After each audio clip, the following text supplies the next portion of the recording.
Welcome to my second one of these lessons.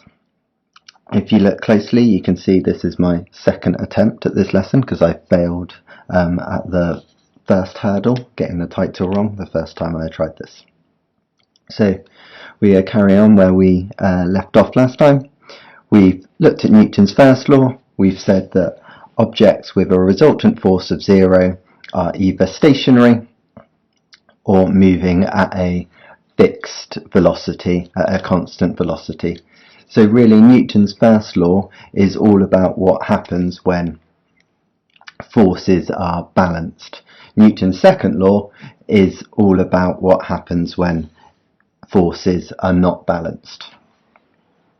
So if you can think for yourselves, the last time that you had something chucked at you and it hurt, we can start to think what Newton's second law is.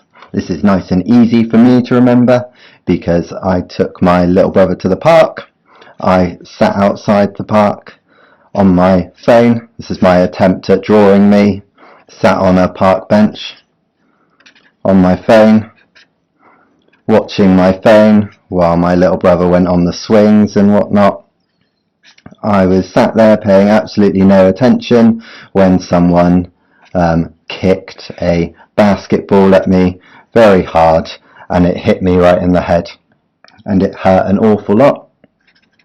Unfortunately the kids were rather little and so I had to pretend that I was cool about it and it didn't hurt at all, even though really I wanted to run off home and tell my mum how much it hurt and felt very sad for myself. That was at the age of 25. So what matters, the amount of force that this hit me with, the amount it made me want to cry, depended on the force it hit me in the face with. So that's me crying. Okay. So force depends on a couple of factors, and if you've ever been hit with something before, which I'm sure we all have, we're all kind of aware what makes up this force, what determines how much something hurts, how much force something hits you with. So have a think. If someone throws a football at you rather gently, not very fast, it won't hurt that much. It won't have that much force behind it. So the speed or the acceleration of something is one of the factors that matters. And the other thing that matters, you can throw a feather at someone with as much speed as you like, as much acceleration behind it as you like. It's not going to hurt because it doesn't have much mass. So force depends on mass and acceleration. So force equals mass times acceleration. Okay. And this here is Newton's second law, that force equals mass times acceleration. And each of these have units. So force we looked at last time, my units are newtons. My mass, we like it to be in kilograms. And my acceleration, we like it to be in meters per second. That's to say how many meters per second squared, how many meters per second does my object gain, how much is it gaining speed, gaining velocity. So if we think of some examples of that, you can think to yourself some things that can hit us with force or not so much force. If you think of a bullet, my bullet from a gun, this doesn't have much mass at all. It has low mass, but guns fire bullets with lots of acceleration. Okay, and as a result, they end up with lots of force.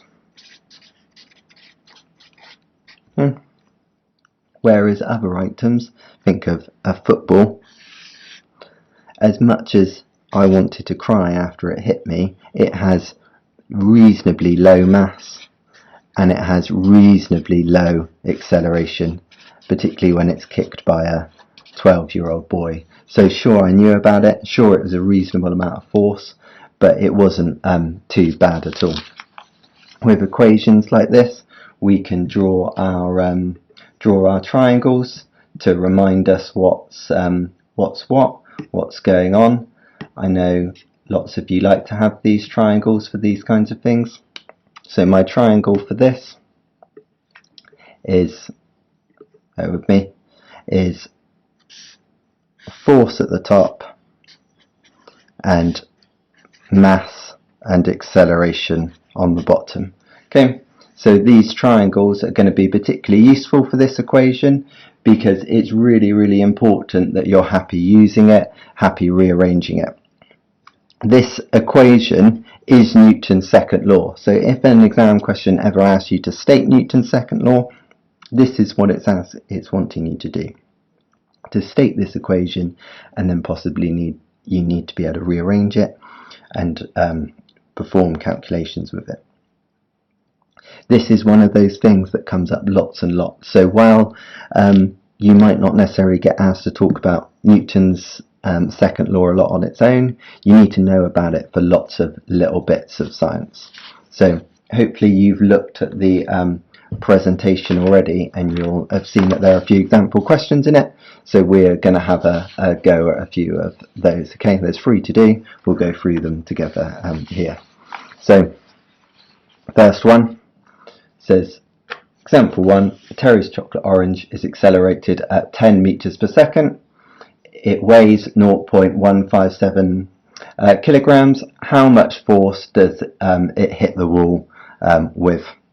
Depressingly, I wanted to do this with talk about a ball for this example, and I looked around my house for a ball, and all I could find, closest thing I could find, was a Terry's chocolate orange. It does really weigh 157 grams. On the plus side, this is an appreciating asset, probably be worth thousands of pounds in a few weeks' time. Pretty hard to come by a Terry's chocolate orange at the moment.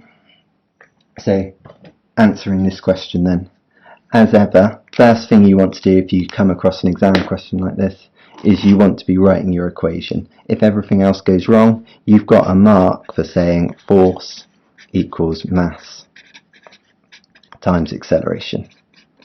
Make sure you get that nice easy mark, especially if it doesn't give it to you. You're expected to learn it, show that you've learned it. Then go down saying what each of your terms are. Force, mass, acceleration. Okay, and go through your question to find it. So your mass is 0.157. Your acceleration is 10, and it asks you the force, so we don't know it, so we're going to need to work that out. Nice and simply, we're going to put these two numbers into my equation, and we're going to do 0.157 times by 10, which hopefully you're all happy with, is 1.57, and my units are newtons. Okay, so that might be a nice couple of marks in an exam question. It's worth spending a bit of extra time on it though. Okay, our next example.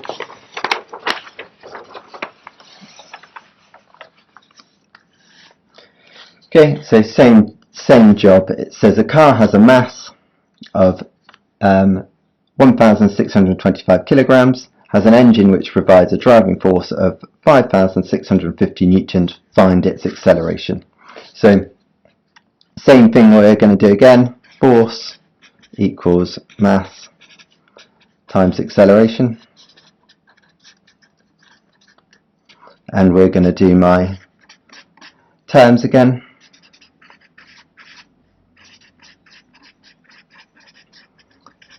And go through and state which each is. So my acceleration it is asking me for, so I don't know it.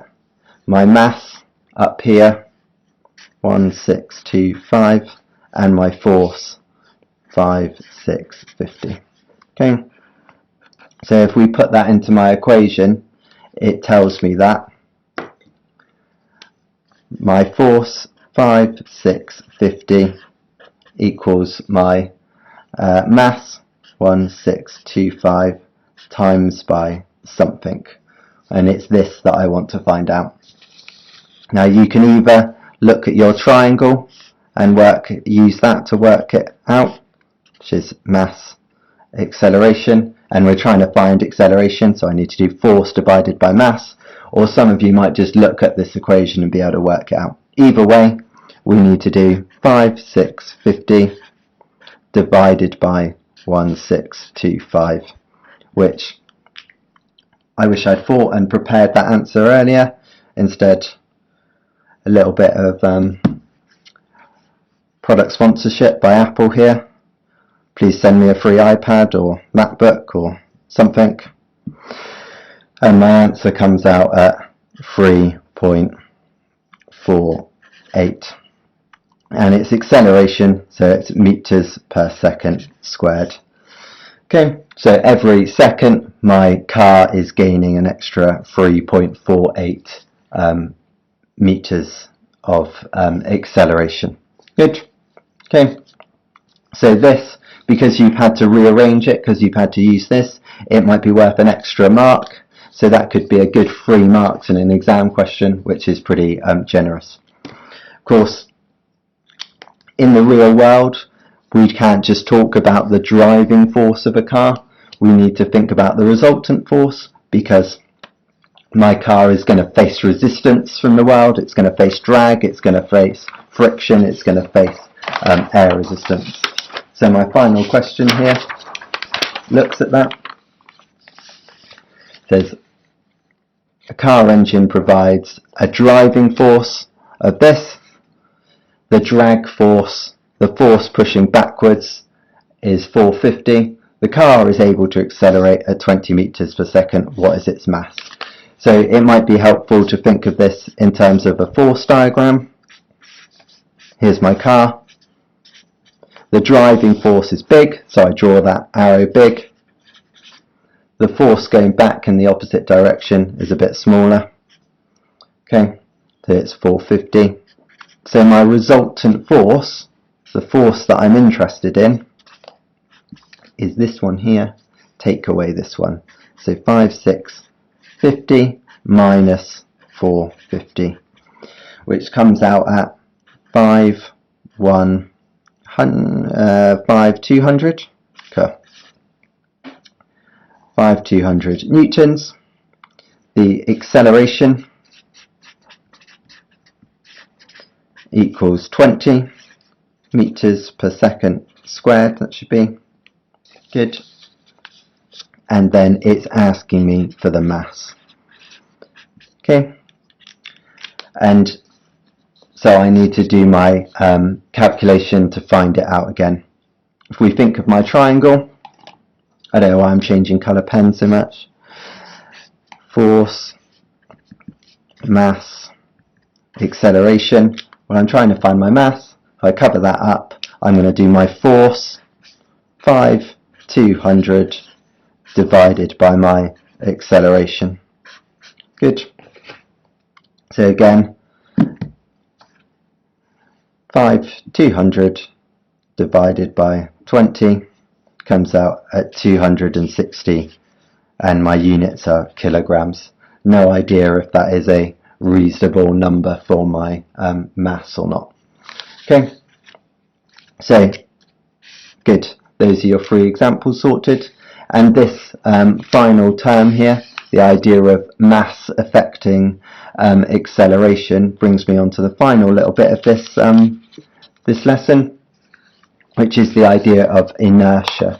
Okay, so inertia is a measure of how difficult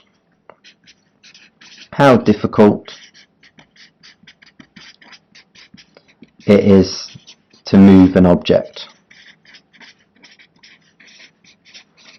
Okay, so it's really, when we say how difficult, what we mean by that how much force is required. Okay. So a cruise ship has lots of inertia because it takes a lot of force to change its acceleration. It's not an easy thing to stop, it's not an easy thing to get going, it's got a lot of inertia. Whereas a Terry's chocolate orange doesn't have much inertia, it doesn't require much force to move it, it doesn't require much force to stop it going.